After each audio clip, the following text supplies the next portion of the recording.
അരവിന്ദ് കെജ്രിവാൾ അറസ്റ്റിലാണ്. ഇഡിയുടെ ചോദ്യശരങ്ങളെ അരവിന്ദ് കെജ്രിവാൾ നേരിടുന്നു. സുപ്രീം കോടതിയിൽ കോടതിയിൽ അല്പസമയത്തിനകം ഉച്ചയ്ക്ക് ഏതാണ്ട് ഉച്ചയോടുകൂടി ഹാജരാക്കുമെന്നുള്ള വിവരങ്ങളാണ് ലഭ്യമാകുന്നത്. ആം ആദ്മി പാർട്ടി രാജ്യവ്യാപകമായി വലിയ പ്രതിഷേധത്തിലാണ്.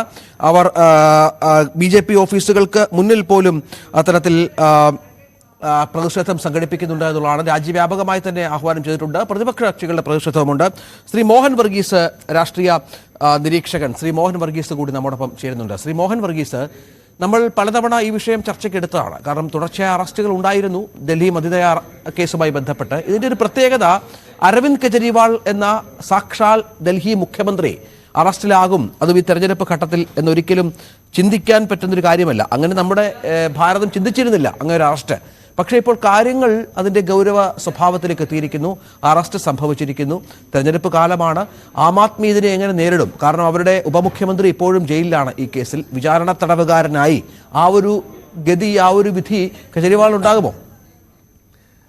രഞ്ജിത്ത്, അതീവ ഗൗരവത്തോടു കൂടി തന്നെയാണ് ശ്രീ അരവിന്ദ് കെജ്രിവാളിൻ്റെ അറസ്റ്റിനെ മാധ്യമലോകവും പൊതുസമൂഹവും കാണുന്നത്.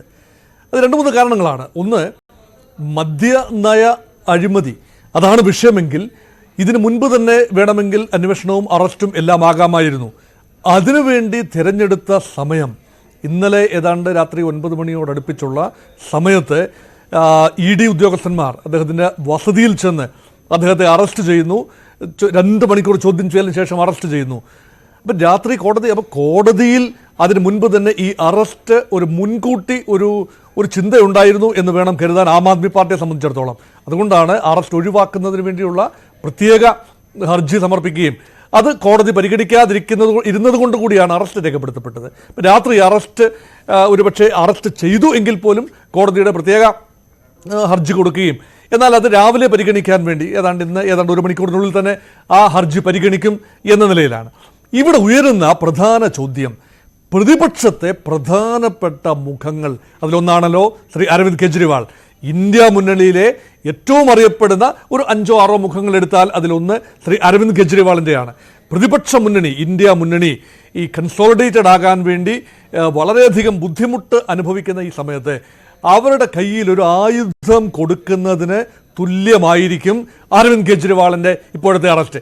അതിന് ന്യായാന്യായങ്ങൾ എന്തുമായിക്കൊള്ളട്ടെ, ഈ മദ്യനയം എന്ന് പറയുന്നത് തീർച്ചയായും പരിഗണനാ വിഷയമായ കാര്യമാണ്, ഡിബേറ്റ് ചെയ്യേണ്ട കാര്യമാണ്. അതുമായി ബന്ധപ്പെട്ട ഇടനിലക്കാർ പ്രവർത്തിച്ചതായി ഒരു സൂചനയുണ്ട്. അത് തെലങ്കാന മുഖ്യമന്ത്രിയായത് ചന്ദ്രശേഖർ റാവുവിൻ്റെ മകൾ കവിത റാവുവിനെ അറസ്റ്റ് ചെയ്യുകയുണ്ടായി. അത് മാത്രമല്ല, ഡൽഹിയിലെ തന്നെ 2 മന്ത്രിമാരെ, മനീഷ് സിസോദിയ എന്ന ഉപമുഖ്യമന്ത്രിയെയും സഞ്ജയ് സിംഗിനെയും അറസ്റ്റ് ചെയ്തു. അതുകൊണ്ട് കേജ്രിവാളിന് നേരെ അറസ്റ്റ് ഉൾപ്പെടെയുള്ളൊരു കാര്യം പ്രതീക്ഷിച്ചിരുന്നത് തന്നെയാണ്. പക്ഷേ അതിനുവേണ്ടി തിരഞ്ഞെടുത്ത ടൈമിംഗ് എന്ന് പറയുന്നത് ഇലക്ഷൻ പ്രഖ്യാപിച്ച് കേവലം ഒരാഴ്ചക്കുള്ളിൽ തന്നെ ഇത് സംഭവിക്കുന്നു എന്ന് പറയുമ്പോൾ പ്രതിപക്ഷത്തെ സംബന്ധിച്ചിടത്തോളം ഈ കേസുകളിൽ കൊടുക്കുകയും അന്വേഷണ ഏജൻസികളെ ഉപയോഗിച്ചുകൊണ്ട് പ്രതിപക്ഷ നേതാക്കളെ സമ്മർദ്ദത്തിലാക്കുകയും വഴങ്ങുന്നവരെ സ്വന്തം പാർട്ടിയിലേക്ക് എടുക്കുകയും വഴങ്ങാത്തവരെ ഈ കേസുകളിൽ കുടുക്കി അകത്താക്കുകയും അറസ്റ്റ് ചെയ്ത് ജയിലിനുള്ളിലാക്കുകയും ചെയ്യുന്ന ഒരു നിലപാട്, ഇത് വളരെ വലിയ തോതിൽ ഇലക്ഷൻ വിഷയമാകാൻ പോവുകയാണ്. ഇന്നലെ കോൺഗ്രസ് പാർട്ടിയുടെ സമുന്നതരായ നേതാക്കന്മാർ, മുൻ പ്രസിഡന്റ് സോണിയാഗാന്ധി, രാഹുൽ ഗാന്ധി, അതുപോലെ ഇപ്പോഴത്തെ പ്രസിഡന്റ് മല്ലികാർജ്ജുന ഖാർഗെ, കോൺഗ്രസിൻ്റെ ട്രഷറർ, അതുപോലെ തന്നെ മറ്റ് നേതാക്കൾ എല്ലാവരും കൂടി ചേർന്ന് പത്രസമ്മേളനം നടത്തി കോൺഗ്രസ് പാർട്ടിയെ സാമ്പത്തികമായി വല്ലാതെ ഞെരുക്കുന്നു. ഇൻകം ടാക്സ് ഡിപ്പാർട്ട്മെൻറ്റിൻ്റെ ഭാഗത്തു നിന്ന് വന്ന ചോദ്യങ്ങൾ, ക്വറി, അത് കഴിഞ്ഞ് ഉണ്ടായ ബാങ്ക് അക്കൗണ്ടുകൾ, 11 ബാങ്ക് അക്കൗണ്ടുകൾ ഫ്രീസ് ചെയ്യുകയാണ്. 14 ലക്ഷം രൂപയുടെ ഒരു മിസ്അപ്രോപ്രിയേഷൻ അല്ലെങ്കിൽ ഒരു ഇൻകൺസിസ്റ്റൻസിയാണ് കാണുന്നത്. അതിന് ന്യായമായ ഒരു പിഴപ്പലിശ അല്ലെങ്കിൽ 1 ടൈം സെറ്റിൽമെൻറ്റ് അനുവദിക്കാതെ ബാങ്ക് അക്കൗണ്ടുകൾ മുഴുവൻ ഫ്രീസ് ചെയ്യുകയും കോൺഗ്രസ് പാർട്ടിക്ക് ഇടം വലം നീങ്ങാനാവാത്ത രീതിയിൽ സാമ്പത്തികമായ ഒരു ക്രിപ്ലിംഗ് ഇഫക്റ്റിലേക്ക് കൊണ്ടെത്തിക്കുകയും ചെയ്യുമ്പോൾ ഇതിന് പിന്നിൽ ഒരു ചെയിൻ പോലെയുള്ള റിയാക്ഷനാണ് കാണുന്നത്. അതിനെ ഇതുമായിട്ട് ചേർത്ത് കൂട്ടി വായിക്കുമ്പോൾ വലിയ തോതിലുള്ള ഒരു രാഷ്ട്രീയ വിവാദത്തിനാണ് ഈ അറസ്റ്റ് തിരികൊളുത്തിയിരിക്കുന്നത്. രഞ്ജിത്ത്, തീർച്ചയായും